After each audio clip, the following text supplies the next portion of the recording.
Bina nila dito si Wanwan tapos kinuha nila si Pani. Hindi nila alam na gumagamit kami ng ibang account para makapag-practice na ibang hero. So gamit ko dito si Aldous na may 2 matches. Hindi guys, Aldous main ako sa ibang account. Okay?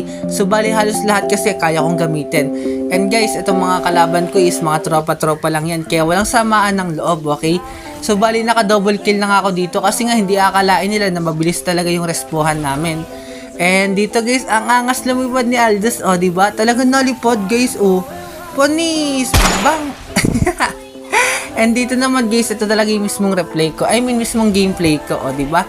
And dito guys, akala ng Claude makakataka siya, may flicker ako, oh, diba? Nag-purify pa yung Claude guys, oh, isang ano lang siya, normal hit. And dito guys, tingnan natin yung kunat ng Ruby. Oh, ay, naka-damage build nga pala yung Ruby, diba? Ako, semi-tank A.